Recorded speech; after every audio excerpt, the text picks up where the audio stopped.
So today we will discuss about the principle of surrender based on Vibhishan's surrender to Ram.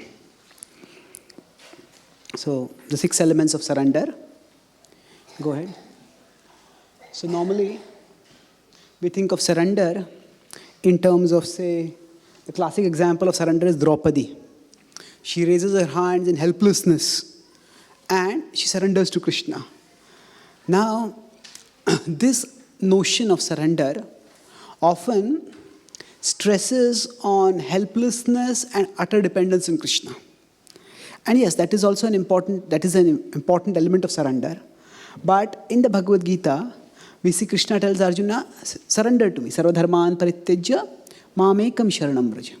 And Krishna tells Arjuna to surrender. Arjuna says, yes, I will do your will. Karishye vachanam tava. In 1873 he says, I will surrender to you. But what is his form of surrender? His form of surrender is not raising his hands up in helplessness.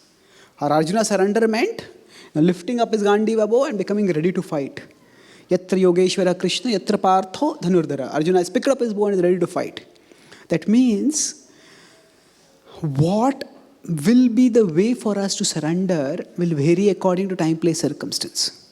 For Draupadi, in her situation, surrender meant just raising her hands in helplessness. For Arjuna, in his situation, surrender meant fighting the war. So therefore, surrender, if we think of it only in terms of raising our hands and being utterly dependent, we may start thinking it is impractical. It is not practical. Once I was giving a class, one student asked a question that you say you surrender to Krishna. So if I just surrender to Krishna, then is Krishna going to pass me in my exams? Well, I told him surrender to Krishna means that you study so that you pass your exams. Surrender to Krishna doesn't mean that you give up your studies. Many times students, when they have their exams coming up, in the preparatory review, when initially people are in the stage of utsahamai, at that time they think, hey, all this knowledge is material, It's all ultimately useless, all temporary. I just want to study Shastra. But interesting, throughout the semester they won't study Shastra. But just when the time they have to study their academic books, they fall in love with Shastra. Why? Because at that time also they don't want to read philosophy. They want to read Ramayana, Mahabharata, Leela Amrit. Because that is the mind's way of avoiding the hard work of studying. So this is, if we think of surrender as a spiritual rationalization for our laziness. Surrender as a spiritual rationalization for our laziness. Then actually we are not surrendering at all. We are simply giving a spiritual mask to our lethargy or our apathy. So surrender involves a broad gamut of activities. And one aspect of it can be raising one's hand in surrender. But we'll come to that. We will see, go to the next slide. So both of them surrendered, but they surrendered in different ways. And this will be the main theme of our class. I'll come back to this later. But Vibhishana, when he surrendered to Ram, some people think that he was Bhratradohi. He betrayed his brother and went to the side of his opponent. But that is not at all the reality. It was an act of great courage, and at the same time, it was an act of great caution and consideration. How that is so, we will discuss. Just move ahead for the time being. We know that there is this, in the Hari Bhakta Vilas, based on the Puranas, the definition of surrender is given. Anukulyasya sankalpah pratikulyasya varjanam rakshishyatiti vishvaso goptrutve varanam tatha atmanikshepa karpanye shadvidha sharanagatihi. So he says, anukulyasya sankalpa. Sankalpa means to accept, to make a resolution to accept. Anukulyasya, that which is favorable, we accept it. Pratikulyasya varjanam. That which is unfavorable, we reject it. Rakshishyati iti vishvaso. Vishvasa is faith or confidence. What confidence? Rakshishyati. Krishna will protect me. And then, goptrutve varanam tatha. Goptrutve means maintenance. So protection means when there is danger, we have confidence that Krishna will protect me. But it's not that when there is no danger, I'll take care of myself. No, even when there is no danger, even in the normal course of life, we recognize that Krishna is my maintainer. I am not my own independent maintainer. That is, then goptrutve varanam tatha atma nikshepa. Nikshepa means to offer oneself. Atma means to offer one's whole self to Krishna. And karpanye. Karpanye means humility, where one thinks that, I am nothing. Without Krishna, I am nothing. So these are the 6 elements of surrender. Now in these, can you just go ahead? So here we'll see that the last 4 are dispositions and the first 2 are actions. The last 4 say, Krishna is my protector, Krishna is my maintainer, I offer myself fully to Krishna. That, I'm good for nothing without Krishna. Now all these are dispositions. We cannot just artificially imagine that, I believe Krishna will protect me. These will take time to develop. They are dispositions which will be gradually cultivated. But what we can do about surrender is the first 2. First 2 are actions. And, I can always be thinking, what is favorable for me, what is unfavorable for me. And so we can accordingly choose. Some devotees, when they want to sit in a class or they want to sit in they want to do japa, they may have some back problem, they want to sit in a chair or with a backrest or may sit leaning against the wall. If that is what decreases the back pain or the back discomfort and they can focus on Krishna, that is anukul for them. But somebody else rests against the back, rests against the wall, and then they take shelter of the wall. Then that wall becomes a substitute for Krishna. They take shelter of Krishna and they surrender to Krishna in the form of the mode of ignorance. But they're not aware, they're not thinking about Krishna at all at that time. So that time the same thing can be unfavorable for someone. The same act of leaning against a wall while sitting, that may be favorable for some people, that may be unfavorable for some people. So we have to evaluate. Now both evaluating favorable and unfavorable, that requires intelligence. And executing the choice, that requires action. So here, Krishna gives a the Puranas give us, the Bhakti tradition gives us an example of a definition of surrender, which is actually very proactive. It is not that surrender means passivity. Prabhupada was always surrendered to Krishna, but in his surrender, he was trying so many things. In his age, people would come to Vrindavan, 60, 65, 70, and they would retire to Vrindavan. And the other Rajvasis are observing this Bhaktivedanta Swami is coming to Vrindavan again and again, is going out of Vrindavan. Some of them think he's very attached. He should be attached to Vrindavan, but he's attached to his worldly affairs. But Prabhupada did not know that Prabhupada was far from being attached to worldly affairs. He was attached, yes, it was not a worldly affair, but he was attached to the affair of lifting up the world. Now of elevating people in the world. And that's why he was coming back again and again. So, their mode of surrender was just live in Vrindavan and go to Goswami's temples, take darshan, and chant Radhe Radhe. That was their conception of surrender. And that's also good. If that's what one feels inspired to do, that's what one is capable of doing, that's fine. But for Prabhupada, for him surrender meant following the instructions of his spiritual master. And spiritual master had told him to preach all over the world, especially in the Western countries, especially in English language. And Prabhupada saw Vrindavan not as a retirement ground. Prabhupada saw Vrindavan as a preparation ground. It's a complete difference. There were many Vrajvasis who may also surrender to Krishna and come to Vrindavan for retirement. But Prabhupada had come not for retirement, but for preparation. So, for him, surrender meant going to the West. Now, when Krishna played the flute and the gopis came running to Krishna, they're running towards Krishna, that is their surrender. Just give up everything else. In fact, the gopis demonstrate sarva dharman parityajya mamekam sharanam vraja. They gave up all their duties and just came straight towards Krishna. Similarly, Chaitanya Mahaprabhu had given the prophecy that my holy name will spread all over the world. And Bhaktisiddhanta Thakur had given the instruction, preach in the Western world. So Prabhupada took that instruction and sarva dharman parityajya mamekam sharanam vraja. So for Srila Prabhupada, surrendering meant going abroad, going to the West. Now for most people, going to the West often is motivated by materialistic desires. They want to advance material, that's why they go to the West. But for Srila Prabhupada, the activity which most people might do, be motivated by materialism, Prabhupada was doing a similar activity, but that was motivated by devotion. So we cannot stereotype surrender to a particular form. This is surrender and this is lack of surrender. Now, we are all in different situations, and what may be favorable for us in our devotion may be not favorable for somebody else.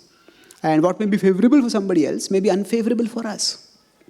And this is why bhakti is eminently an individual process. It is a social process in the sense that we practice bhakti in the association of devotees.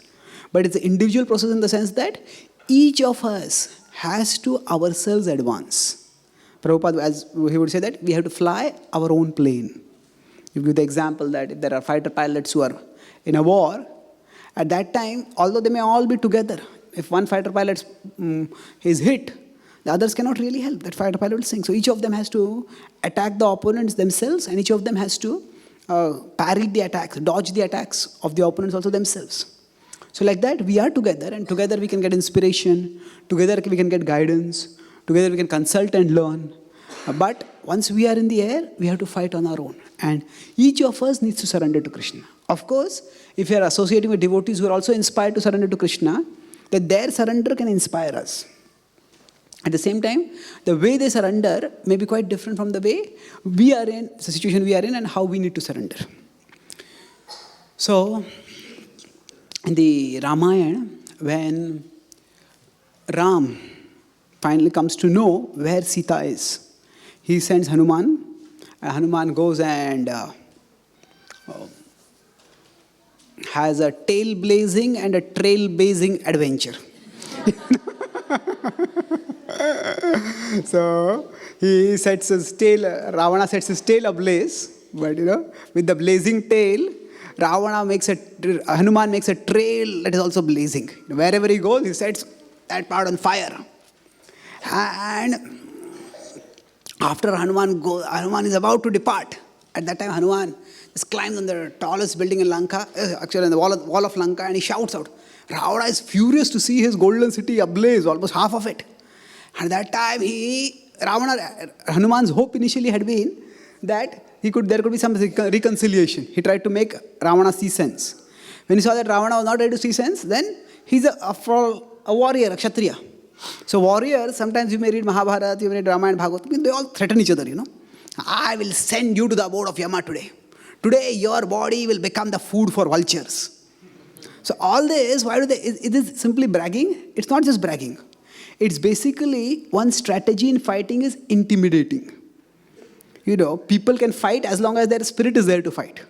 So if an opponent can break the morale of a warrior, then after defeating that warrior becomes easier. So Hanuman, if Ravana was not going to be changed, then he wanted to at least make the other Rakshas see sense. So he shouted from the wall of the Lanka, he said that I am the least powerful among all the monkeys that are soon going to attack Lanka. And seeing that, he flew away. So Ravana was seething in anger. And then finally they managed to extinguish the fires. And next morning he called assembly of war.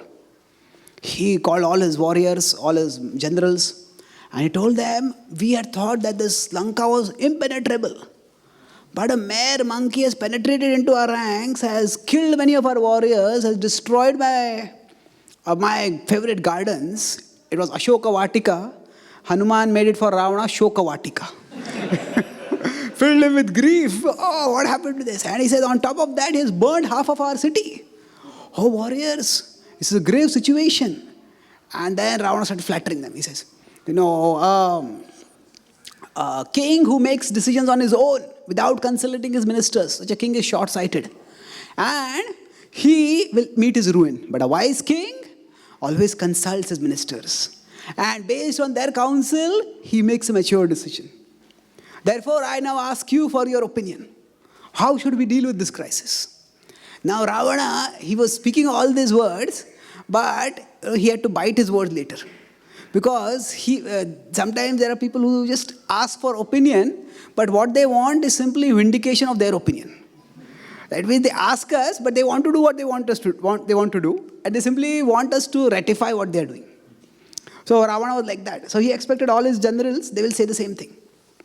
And they all said, his commander Prahasta said, actually, this monkey is nothing. But he caught us unawares.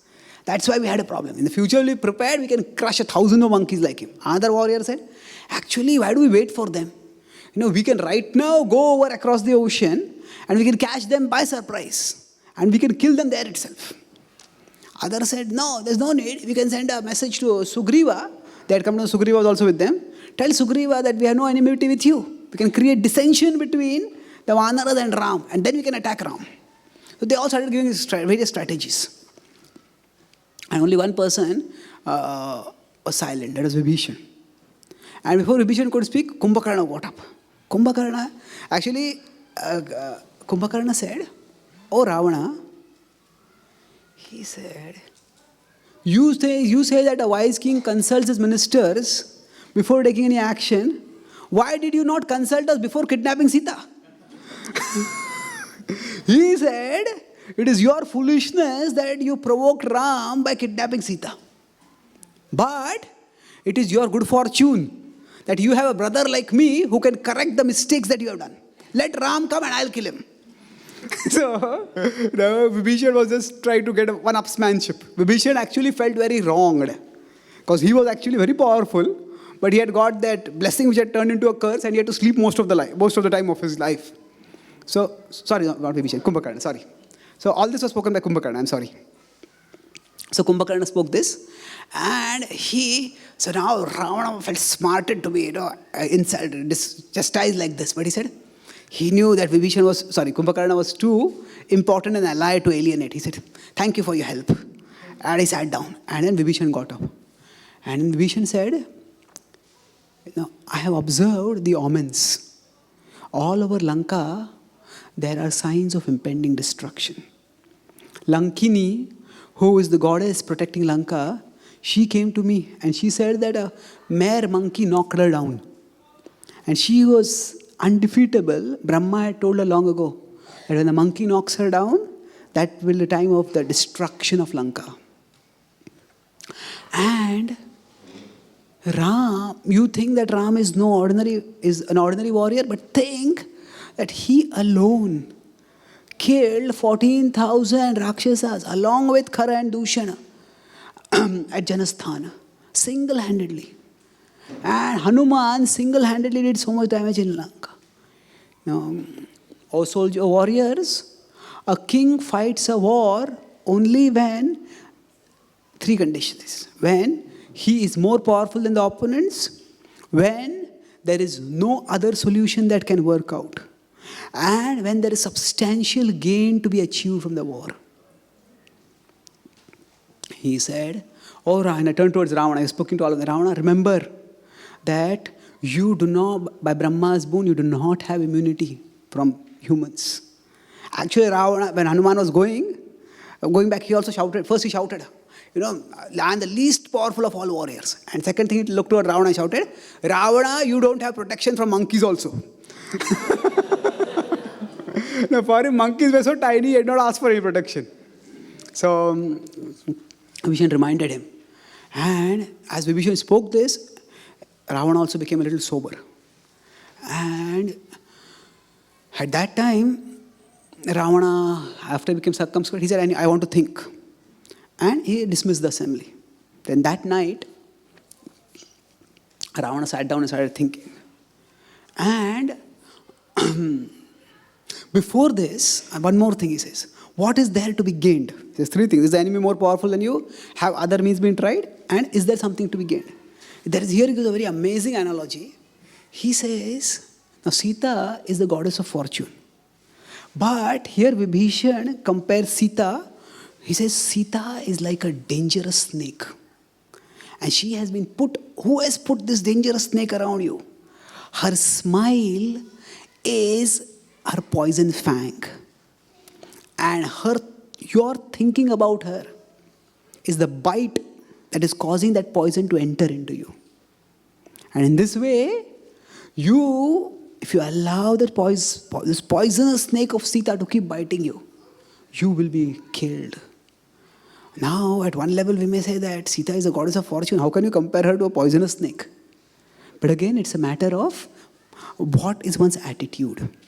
So if he's thinking of Sita with an enjoying mentality, then Sita, that enjoying mentality itself makes Sita like a dangerous snake for him. So after this, Ravana is circumspect. He goes back to his room and starts thinking. He says, I must have Sita. When he's thinking about Ram's strength, he's a little sobered. But after that, his thoughts again go to Sita. And he says, no, I cannot be without her. I already fought so much. And he also, his intelligence says, if Ram is really Vishnu, then it is glorious to die at the hands of a great opponent. So I will fight. He doesn't want to die, of course. But he just doesn't want to give up that. Then the next early morning, Vibhishan comes to Ravana's palace. And Vibhishan approaches him, and the Rakshasas also have their Brahmanas. They are called Yatudhanas. And these Brahmanas, they perform rites, usually tamasic rites, for the empowerment of the Rakshasas. So the Yatudhanas are performing yajnas, and they are offering sacrifices to invoke blessings on Ravana. And Vibhishan comes in, and Vibhishan again beseeches Ravana. So he as soon as he starts speaking, Ravana just turns away. And Vibhishan understands something has happened. Last night, he was circumspect, but over the night, his disposition seems to have changed. He tries to speak to, or try to desperately make him see sense. He says, you have so many beautiful queens. Why do you need Sita? Just let her go and you can save the whole dynasty. He just turns away from him, and Vibhishan realizes it's hopeless. Then after that, later in the day, the assembly of course, assembly takes place. At that time, everybody speaks, and they all again say that yes, we can fight and we can win the war. And Ravana, he gets up to speak, and he says, I have decided that surrender is the path for cowards. I would rather die than ever surrender to an enemy. And with all of you by my side, there is no chance that we will meet with death. We will fight the war. So Vibhishan decides to make one last-ditch attempt. And again speaks very strongly, imploringly. He tells Ravana, if you see anything duplicitous in me, you can neglect me, but don't neglect my counsel. Because if you fight against Ram, not only you, the whole dynasty will be destroyed. There is no one who can win against Ram. When he speaks this, Indrajit gets angry. Indrajit gets angry. He says, no, how is it that the Rakshasa dynasty begot a coward like you? There is no other Rakshasa who is cowering before the enemy, and you are, because of your own fearfulness, discouraging those who are courageous. He says, you are a stigma on the glorious Rakshasa dynasty. So now, actually, even at that time, Vedic culture, of the Rakshasas are not a part of Vedic culture, but even they have their sense of respectfulness. And this was a serious, for a nephew to speak so offensively to his uncle, that was very grievous. Everybody was shocked. But Ravana remained silent. That time Vibhishan turned to Indrajit and he said that you are a child. Your winning over Indra has gone to your head. That's why you do not recognize the power of Ram. And if Ravana listens to you, he and you both will meet destruction. You are actually not the son of your father. You are right now acting as the enemy of your father. When Ravana hears this, Ravana becomes angry. He says, if anybody else had spoken like this about Indrajit, he said, I would have had him executed. So Vibhishan picks up his crown and he goes before Ravana and he puts his crown on his head. And he says, I desire only your well-being. Whatever power I have, whatever position I have, give it all to you. I don't want anything. But please don't court the path of destruction. So Vibhishan puts his crown down and Ravana just derisively kicks off the crown. As it goes rolling down, at that time, all of Vibhishana's hopes of reconciliation also roll down. And he says, you have insulted me, you have rejected me, I will no longer stay with you. I am departing. And he departs. Along with him, he has 4 trusted ministers. They also depart with him. And Ravana looks at him. Ravana feels no remorse. He says, good riddance. He says, now there is no one to oppose me. Then Vibhishan comes to his own palace and he discusses with his courtiers what to do now. He says, I have 3 options right now. He says, my first option is that I can just renounce the world, go to the Himalayas and leave this world. That way, I won't be a part of all the wrongs that Ravana is doing. But I am a member of the royal dynasty. And I have a duty to all the Rakshasas. And I must do what I can to protect them. Otherwise, the whole Rakshasa kingdom will be destroyed. The second option I have is, I can stage a coup inside Lanka, overthrow Ravana, and then hand Sita over to Ram. And that way, we can avoid the war. But, he says, I do not have the allies strong enough to wage a successful coup. Because Ravana, either people are too overawed by his power, or they are too overconfident that he's very powerful and they will win, or they are too fearful of him. Either way, they will not raise their voice against him. Therefore, the third option for me is that I can go over to the side of Ram and tell him that his enmity is not with the Rakshasas. His enmity is with one particular Rakshasa and his allies. And in the Rakshasa camp also, there are Rakshasas who oppose Ravana. And in this way, I can eventually, when Lanka is attacked and Lanka is defeated, I can minimize the damage over there. And then his administrators, this is what you should do. They second him. And then he flies across. And he comes over to Ram. Now this is actually an act of, he very carefully thought his course of action. So it was not, some people say that he just betrayed his brother. But it was not that he betrayed his brother. Rather, his brother had betrayed their race. Now for the sake of his own lust, he was ready to send the whole dynasty into a terrible war.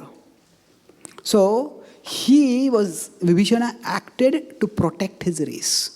And if that required going against his brother, he was ready to do that. So here, when he came to Ram, it was a very carefully thought course of action.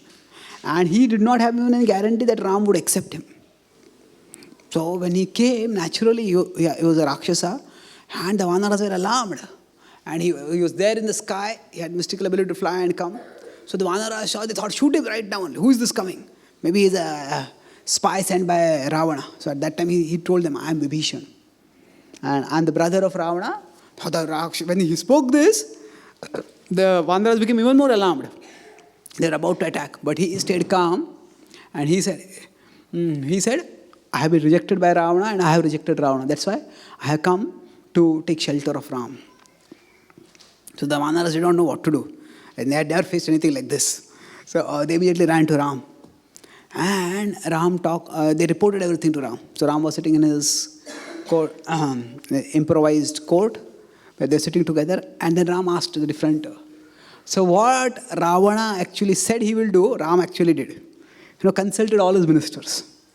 So then they all said, actually, as one of them said, a leopard does not change its spots. So once a Rakshasa, always a Rakshasa. We cannot trust him. Someone else said, actually, maybe we can arrest him and we can observe him for some time. And then we can decide what to do. Others said, no, why court any danger? Just send him off. Others said, no, maybe he can be we can arrest him and we can torture him and we can extract information from him. They all tried different things. And then Hanuman was silent. And Ram turned to Hanuman. What do you think, Hanuman? He says that I have observed his face very carefully. And I don't see any duplicity in his face. He was very upfront. He just came and told who he was and he told why he had come. I feel that we should accept him as our ally and trust him. So at that time, Ram says yes. He says, whatever be his motivation, he has surrendered to me and I will accept him. Sakrudeva prapannoyam tav asmi iti yachite. Abhayam sarvada tasmai tadam dame etad vratam mama. He says that if someone just comes once and says to me, I surrender to you, I grant him fearlessness. This is my vrata.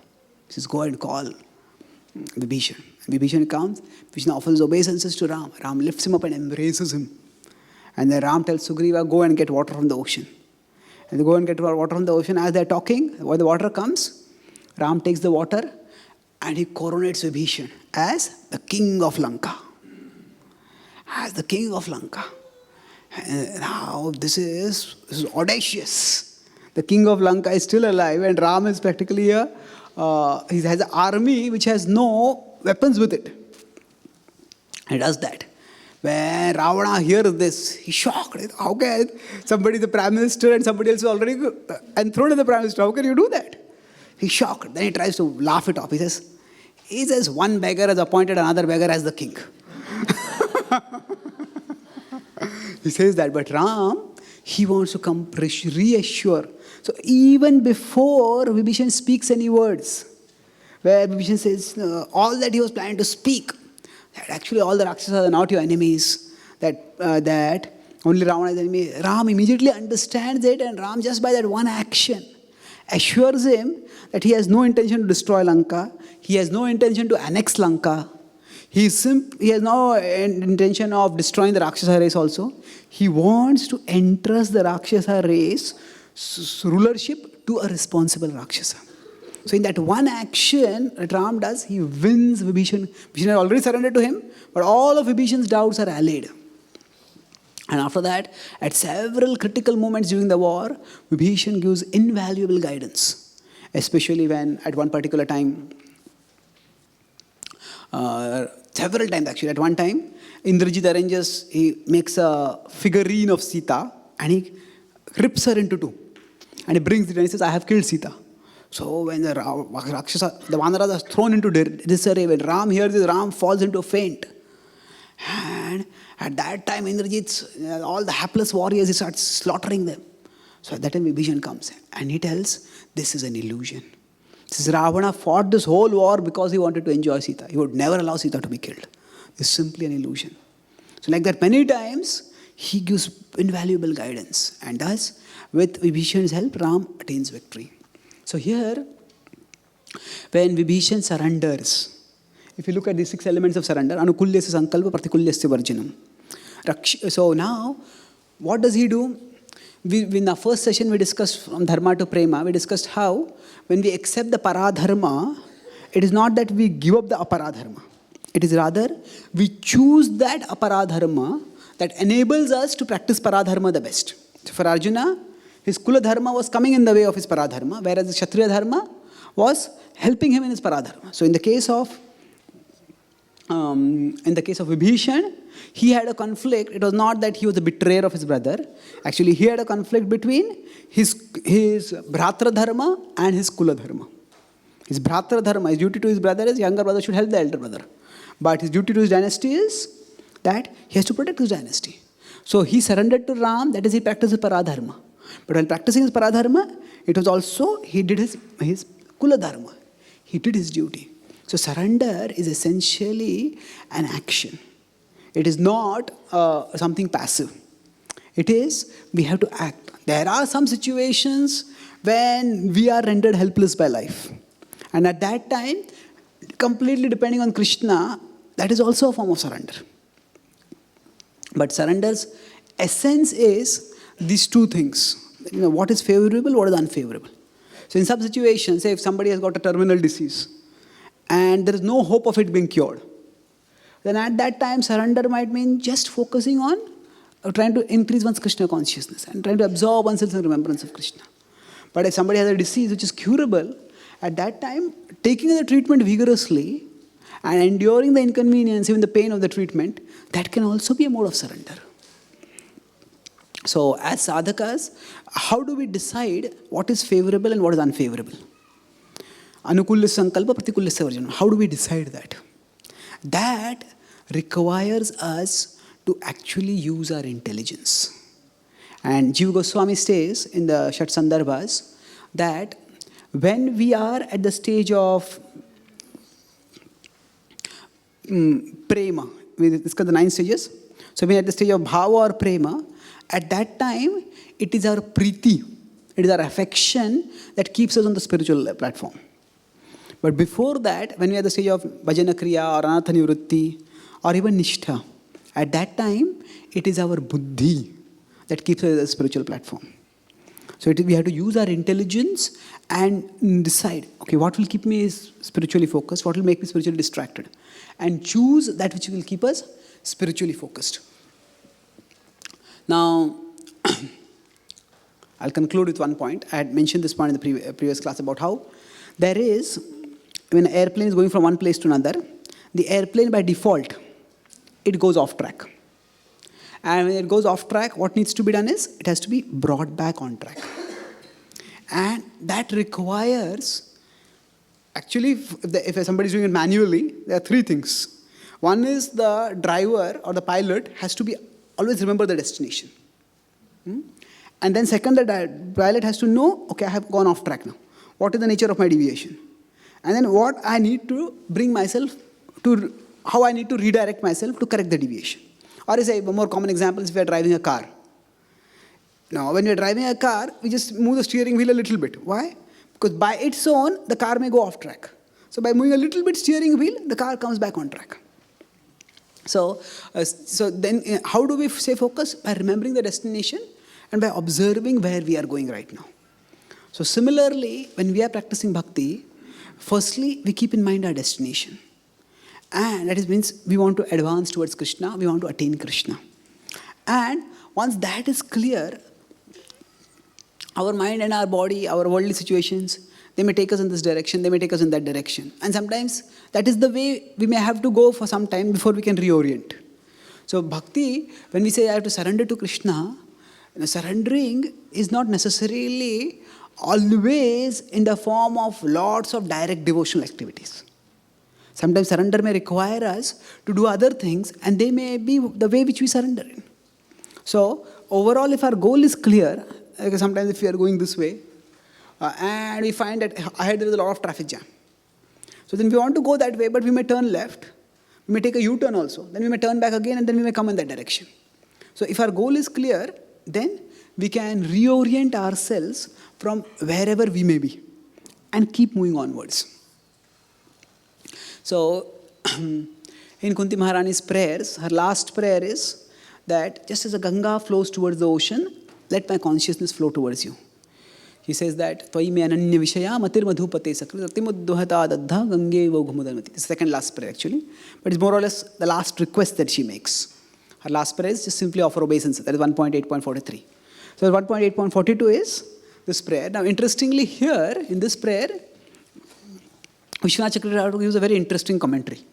He says, why is Krishna talking about a river going towards the ocean? So he says two things there. First is, when a river moves towards the ocean, nothing holds the river back. And second is, the river holds nothing back. That means, the river doesn't think, oh, I'll just give 90% of my water, 10% of my water I'll keep for myself. No, all the water is it takes what it is. So here is the Atma Nikshep, full self-surrender. So like that, whatever obstacle is there, the river somehow finds a way and keeps moving onwards. So similarly for a devotee, what surrender means, there is no stereotype. If this is the path for the river to go towards the ocean, but if there is a big dam-like structure, the river may go left, may go right, may go above, may go below. Somehow the river will keep moving onwards. So like that, in our life, often dam-like things will come up. That some obstacles may come up, some circumstances may come up, some emergencies may come up. At that time, sometimes if a big barrier is there in the way of the river may keep flowing, but it is not moving onwards only. It appears as if it is blocked. But all that flowing, what is it doing? It is eroding the barrier. And although there is no visible result of all the rivers flowing, the barrier is getting eroded. And as the barrier is getting eroded, eventually the river will burst through and flow on. Sometimes it may happen that we are practicing bhakti, we are doing a lot of activities, but nothing seems to be happening. We seem to be stuck in our spiritual life. But if we are consistently practicing bhakti, all that practice is actually eroding the barrier that is there. And once that barrier is eroded, when all the pent-up energy that is there, with all of that, the river of our consciousness will flow onwards towards Krishna. So basically, if we keep it in mind that surrender is not stereotyped. Two main points from this class. Surrender is not stereotyped, and surrender is dynamic. That it's not stereotyped that doing this particular activity comprises surrender and that is not surrender. No, there is no stereotype. Draupadi by raising her hands is surrendering. Arjuna by raising his bow is surrendering. And Vibhishan by giving up his brother is also surrendering. So surrender is not stereotyped. And what is favorable for us may be unfavorable to someone else. And what is favorable for us now may itself become unfavorable at a later time. So by using our intelligence and by staying focused on our goal, remember, we can choose, okay, this is favorable, this is unfavorable, and that way we can keep moving towards Krishna. Whether we are moving straight or we have to go roundabout and keep moving onwards, or whether it is pushing and not moving onwards also. But if we are keeping that goal in mind and pushing onwards, even if we don't seem to be moving, we are still moving towards Krishna. Because we are actually progressing. So most of you probably know this story. At one time a man was going through a forest. At that time he saw suddenly a voice came to him. And he said, this is God speaking. He says, he says, push this boulder. There's a huge boulder over there. He thought, how can I push this boulder? It's such a big boulder. And he says, push this boulder. So he came and started pushing the boulder. He was pushing. He said, God has told me I should do this maybe. From morning to evening he was pushing. And nothing happened. 1 day, 2 days, 1 week, 1 month, 6 months he was pushing. And finally he protested. He said, what is this? He says, God, you knew that I would not be able to move this boulder. Why did you tell me to do this? Why did you tell me to do something I would not be able to do? So God said, what did I tell you? He says, you told me to push the boulder. He says, yes. Who told you to move it? So he said, what is the use of pushing if you are not moving? He said, what is the use? He said, look at yourself. He had been a thin, skinny fellow. Just by pushing, he had developed powerful muscles. So, similarly, sometimes we battle against circumstances, we battle against anarthas, and nothing seems to be happening. But if we are battling diligently, there is external success and there is internal success. So the external success is succeeding in moving the boulder up. The internal success is developing one's muscles. So sometimes we may not get any external success. And that's why if we are attached to the results, attached to the fruits, then we may feel all this is pointless. But if we know that every single time I am practicing bhakti, every single time I am chanting Hare Krishna, every single time that I am remembering Krishna, it's all contributing to my spiritual growth. If you remember that, it's all, every single activity is contributing to spiritual growth. Then we understand that nothing ever goes in vain. Neha pikramana shosti pratyavayo na vidyate. Nothing ever goes in waste. Krishna watches everything and Krishna rewards everything. In the Vishnu Sahasranam, it is said, Nimisho animisha swagri. That Krishna blinks his eyes and Krishna does not blink his eyes. Now, why two contradictory names? So Baldev Vidyabhushan explains in his commentary on the Vishnu Sahasranam that Nimisha means one who blinks the eyes. Animisha means one who does not blink his eyes. He says this refers to when a devotee is doing some service, a devotee is trying to practice bhakti, and the devotee commits a mistake. So Krishna blinks his eyes and overlooks the mistake. And he gives the example of Putana. When Putana came to kill Krishna, Krishna closed his eyes. Krishna overlooked her evil mentality and elevated her, purified her of that mentality and elevated her to the level of a nurse. On the other hand, if a devotee tries to render service to Krishna, then Krishna unblinkingly notices every single service that the devotee is doing. And the example for this is Draupadi. Once Krishna had come to visit the Pandavas, and Krishna and Arjuna were talking. So Draupadi came there with some fruits. So they were talking intimately, so she started going. And Krishna picked up a knife and was about to peel the fruit. The knife slipped off his hand and his hand got cut. His hand got cut and some blood came out. So when Draupadi saw this, she was so alarmed. She immediately took her silk sari and ripped off a part and she bandaged Krishna. And she was frantic with anxiety. Krishna was smiling. She had told Draupadi, I'll remember what you're doing and I'll reward you. And when did he reward? During the Vastraharan time. So actually, even the smallest of service that we do, Krishna is animisha. He's unblinking. He's noticing the service and he will note and he will reward in due course of time. That's why if we remember that surrender is dynamic and even the smallest form of surrender that we are doing, Krishna is noticing that and Krishna will reward that. Even if while surrendering, even if we struggle, even if we suffer, even if we are unable to surrender, Krishna doesn't hold it against us. Krishna notices the good that we have done and he rewards us for that. That way we can keep marching enthusiastically in our bhakti. Thank you very much. Hare Krishna. Okay, any questions related with this class we can have? If there are many types of Sharanagati, what do you call the Vibhishana Sharanagati? Like, there are many types you mentioned, right? Okay. And how do we know what is like our type? Okay, now, so Are there many types of Sharanagati, or how do we know what is our type? It's not types of Sharanagati, it is a form of Sharanagati. Form means in what way we surrender to Krishna. The principle of surrender is one, but the expression of that principle can be many, depending on time, place, circumstance. It's not that every type of surrender, every form of surrender needs to have its own name. It's interesting that in the 15th chapter of the first canto of Srimad Bhagavatam, Arjuna recollects, after Krishna has departed for the world, Arjuna recollects how Krishna protected him. He says that there are Astrani amoga mahimani nirupitani nopas prashur narharidasam ivasurani. He says that great Bhishma, Drona, all the Shalya, they all directed their arrows at me. And nopas prashur, not one of those arrows hurt me. Astrani amoga mahimani nirupitani. There are great arrows, and these are powerful warriors. Amoga, their arrows would not go waste. But still, not even one arrow hurt me. How is that? Nopas prashur. They didn't touch me. Just as Narharidasam ivasurani. Just as the Asuras, when they attack Narharidas. Who is Narharidas? Narharidas. Prahlad. So, just as Prahlad was not hurt, I was also not hurt. Now, if you see externally, there is actually no similarity between Prahlad and Arjuna. Arjuna was vigorously fighting in the war. He was doing everything possible to counter the arrows that were coming towards him. Prahlad was doing nothing to counter the arrows. And yet, Arjuna is seeing that I was protected the way Prahlad was protected. So Arjuna is not looking at the external form. Arjuna is not thinking, I was fighting so fiercely. Arjuna is thinking that it was the Supreme Lord who was protecting. So surrender is one, but its expressions can be many. And as I said, the whole class was, what will be the form of expression of surrender for us? That will vary according to our circumstances. So we have to use our intelligence, take guidance from senior devotees, and accordingly do the activities that help us come closer to Krishna. Okay? Thank you. Yes, Ashish. Prabhuji, I had a question in the past time when Lakshmana is asked to guard Mother Sita and Lord Ram is away. So in that situation, even though Lakshmana's duty was to guard Mother Sita, but due to being caught up in a conversation with Mother Sita when she forces him to leave and search for Lord Ram. So how do you explain when sense and sensibilities are in conflict and causing conflict with surrender?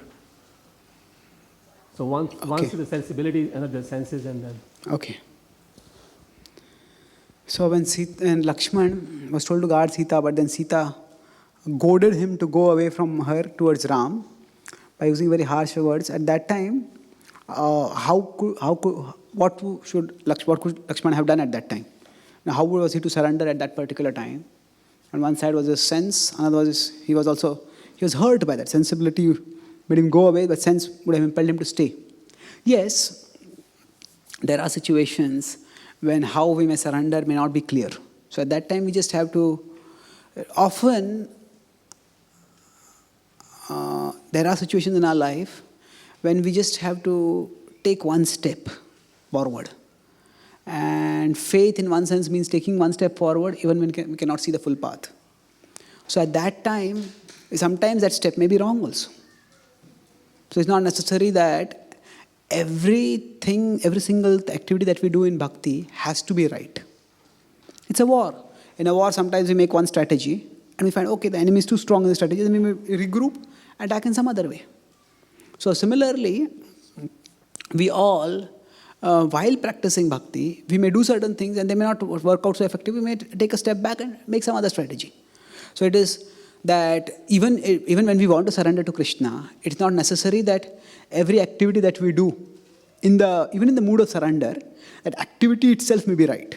The intent is right. But the intent, as long as we have a desire to go close to Krishna and we do activities accordingly, that intent is what Krishna will appreciate. But sometimes the actions that we may do specifically, we may like, this is not the right thing for me. Then we always take a step back and then regroup. Or we may not have to take a step back, we just reorient. We make sure that we come on the right track. So in that situation, because Sita was in such a petrified and angry mood, that Lakshman realized that there was nothing I can do. He just couldn't tolerate her words, and he left at that time. Now, was that a mistake? That's what Ram chastised her. Why did you take her words so seriously? But in that situation, that's what he did. And it was not that Ram was always afterwards goading Lakshman. Why did you do that? Because of you Sita was abducted. Because of you Sita was abducted. No, it was something that happened in the circumstance.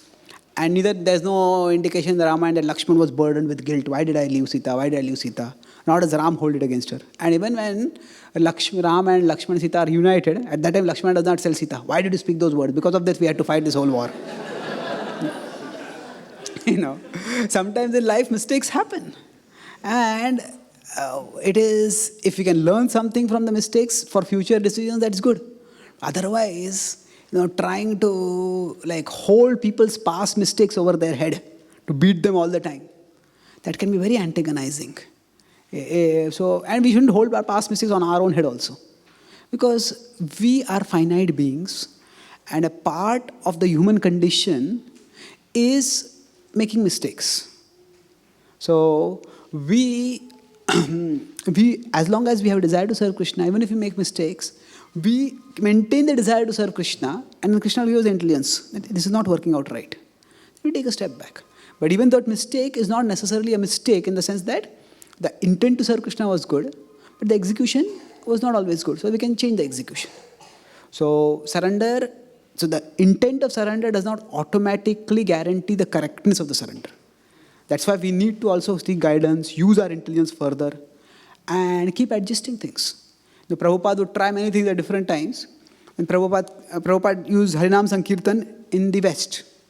He asked his devotees he himself went outside on the streets and chanted and answered. And that's what he did everywhere in the West. And he attracted many people. But when the devotees came to India and they were doing Harinam Sankirtan in the streets of Calcutta, so the devotees came back and told, Prabhupada, when we were walking along, some people were throwing coins at us. So then Prabhupada said, no, don't do any kirtans. Because the idea was that in Bengal area, beggars would do kirtans. And by doing kirtans, they would hope that some charitable people will give us some money. So Prabhupada was conscious that we don't want this kind of perception. We are preachers. We are not, people should not mistake us to be ordinary street beggars. So Prabhupada said, don't go on kirtan over there. He did not stop the kirtans completely, but basically Prabhupada said, the same strategy which had worked there, it was not working here. So Prabhupada regrouped. And he adjusted things. That's all of us, we need to not just assume that the right intent automatically guarantees the right action. The right intent is good, but along with that, we have to use intelligence, you seek guidance and evaluate, and then do course correction if it is required. Does it answer your question? Thank you. Yes, Mataji. Prabhuji, while talking about Vibhishan's surrender, you mentioned that after Ravana rejected him, he consulted his courtiers and he said there are 3 courses of action I have. Either I can go on pilgrimage or have an ally within coup and then overthrow Ravana or surrender to Ram. Now, if we compare Vibhishan's situation to Vidura, they are quite similar good situations. question. I was going to think about it. I understood your question. So, if Vibhishan went over to the side of Ram, Vidura also was in a similar situation. But Vidura did not go over to the side of the Pandavas. Why is that? Is that the question? Okay, yeah. That is because Vidura still had an affectionate relationship with Dhritarashtra. And Dhritarashtra could be redeemed. So, if Vidura had gone over to the side of the Pandavas, and Vidura had been a part of the army that killed Dhritarashtra's sons, and Dhritarashtra would have been so antagonized that he would not have been able to take good counsel from Vidura. So, Vidura just went on pilgrimage at that time. And later on, he came back. So, in the Mahabharata and the Ramayana, the main difference is that Vidura is not the brother of the villain. The main villain is actually Duryodhana. And Dhritarashtra is more like a, like in India, for 8 years or 10 years, there was one person in the chair of the Prime Minister and another person was actually in power.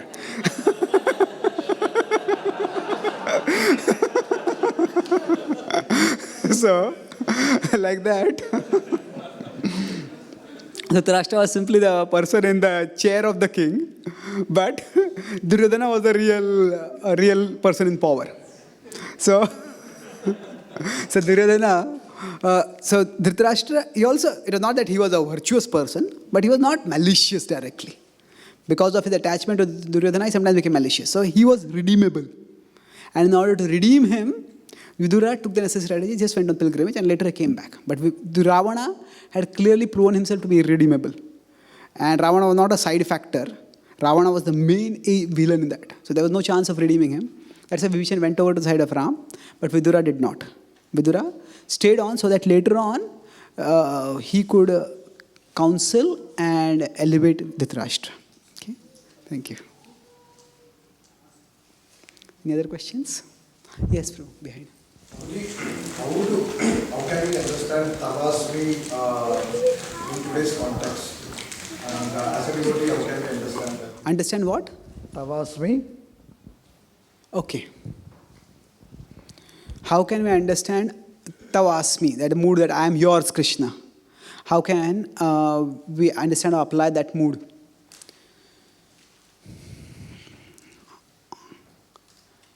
All of us, our actions, they derive from certain self-conceptions. Now, whatever we do, we may not consciously think who I am, but we all have a particular conception of who I am. And based on that conception, we naturally do certain things.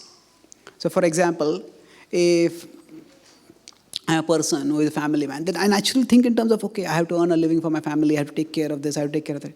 If I'm a mother, and I think, okay, where is my child? I have to take care of the child. So our actions naturally stem from our self-conceptions. And we don't conceive of ourselves in isolation. No, we conceive of ourselves as belonging to some group. You think, okay, I'm a part of this family, I'm a part of this dynasty, I'm a part of this country. So we have a self-conception which is also a matter of ourselves' connection with a larger whole. So bhakti is the growth in bhakti. At first level, we change our self-conception. That is, I'm not the body, I'm the soul. But that is only a part of bhakti, part of spiritual advancement. More important part of spiritual advancement is that we conceive of ourselves as belonging to the bigger whole, which is actually the biggest whole, that is Krishna. So when that understanding that I'm a part of Krishna, that enters deep into our consciousness, then whatever we do, we think, okay, will this please Krishna? Will this not please Krishna? Will this be favorable for Krishna? Will this be unfavorable for Krishna?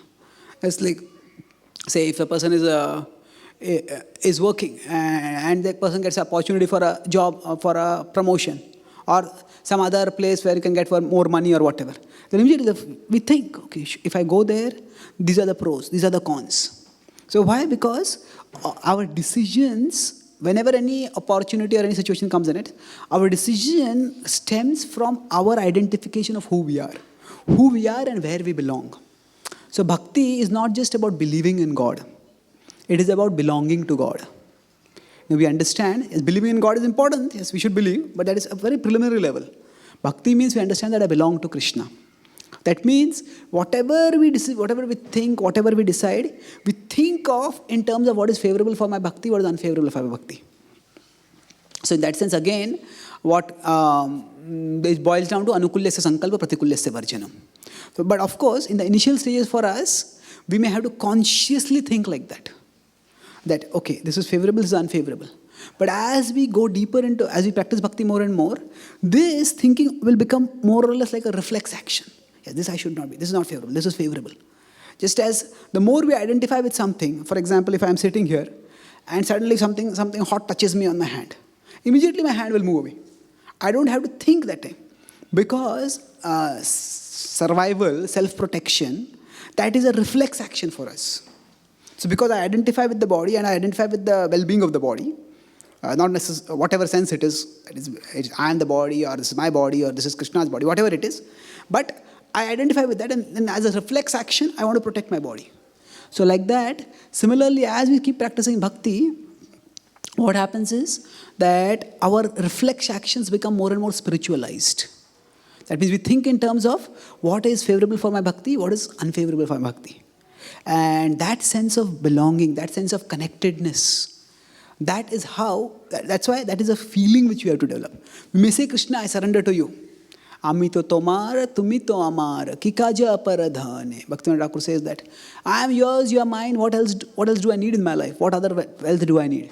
Yes, singing songs like this can also invoke that mood in us. But that invocation will be at present temporary. So for us, that emotion will come by gradual cultivation. And that cultivation means action. We act in a way that we consider ourselves as parts of Krishna and think what is favorable and what is unfavorable and make our decisions accordingly. Does that answer your question? Thank you. Hare Krishna. So one last question. Let's stop. Hare Krishna Prabhu. Based on the pastimes of Vibhishan surrendering to Ram, like I was just thinking, like probably as a devotee, as we, come across Krishna consciousness, you kind of find yourself in a group of devotees who have helped you to introduce Krishna consciousness, but over the time, it might not turn out to be something inspiring for you. Like the way in Vibhishana's case, he wanted to actually convince Ravana, but it wasn't getting favorable for him. But then Vibhishana took the side of Ram. So in the same way, for a devotee, like how wise it is for him then actually to think of an alternative when he's finding himself, the group of devotees he's with is not very inspiring. Okay. So if a devotee is introduced to Krishna consciousness by some devotees, but then later doesn't find that the devotee circle very inspiring, and then can that situation be compared with, say, Vibhishan going over from Ravana's side to Ram's side? And can a devotee also like to change one's devotee circle? Firstly, the two are not comparable, because we are in a devotee circle, whereas Ravana was clearly anti-devotional. So we cannot compare, even if that devotee circle is not very favorable for us, we cannot compare them in that situation, firstly. At the same time, it is not necessary that the same devotees who inspired us in the initial stage of our spiritual life, the same devotees will inspire us later. Because we also grow, they also grow, and as we move onwards, we understand our nature better. And when we understand our nature better, then we may also find that, that actually the way these devotees are preaching or these devotees are serving, that doesn't inspire me so much. So if that happens, then we need to adjust. And we need to find, being inspired in our bhakti is our responsibility. So we have to seek inspiration. And if we find some other devotee circle inspiring, that's perfectly fine, where we can take more inspiration from that devotee circle. The two important things are there that we should always be grateful to those devotees who have helped us in our bhakti. Just because they are not inspiring us now, does not mean that they are not good devotees or that we should be ungrateful to them. Now, we should always be grateful to them that they helped us at a particular time in our life in a very important way, and for that we are grateful. But we should see that actually it is the same Krishna who helped me through these devotees at this time. Now that same Krishna is inspiring me through these devotees. So if we see those devotees as separate from Krishna, then we will have a fragmented vision. Pruthak Drisha, as the Bhagavatam says. But if we see that have an integrated vision, where we see it's Krishna who is inspiring me through this devotee or this devotee, then we will move onwards towards Krishna in a steady way. So that is we shouldn't be disrespectful, we should not be ungrateful to those devotees, always be grateful. And second thing is, we should not do this at just the whim of the mind. Because any devotee circle that we go through, there will be problems. It is, if you want a circle of ideal devotees, we are not going to find this in the material world. And even if we found such a circle, we would not be admitted in it. Because we are not ideal. So, there are always going to be some devotees who may rub us wrong. And there's some problems. So we shouldn't just be hopping from one devotee circle to another circle to another circle. Because then, as I was telling that, Vyuda Vikalpa, the mind looking for easy alternatives. So it should not be done just on the whim of the mind. And it should not be done in a way that disrespects or disregards the earlier devotees. But if after a steady observation of our mind, we feel, maybe say, I like to study Shastra more. But here the devotees are interested very much in book distribution. See, book distribution is wonderful, but if what inspires me is scriptural study, then I may have to look for a social circle where studies of scripture is more. Or if my interest is more in doing, say, Harinam Sankirtan, and I am surrounded by a circle who wants to go deep into Shastra, I feel, I just don't feel inspired. I feel burdened by that. Then I may shift to a circle where there is more of Harinam Sankirtan happening. These are simple examples, but the point is that we have to take responsibility for our spiritual life. So if we need to find a social circle that inspires us, then we should do that. And ideally speaking, it should be done with at least the informing the devotees, if not taking their blessings. If the devotees guiding us are mature, then they'll bless us. Sometimes it may even happen that there are several examples that sometimes a devotee takes initiation from a particular spiritual master. But after that, they feel more inspired by some other spiritual master. Then they tell their spiritual master, Maharaja, whatever, I would like to serve under him. The spiritual master doesn't object. It's done in a very graceful, respectful way.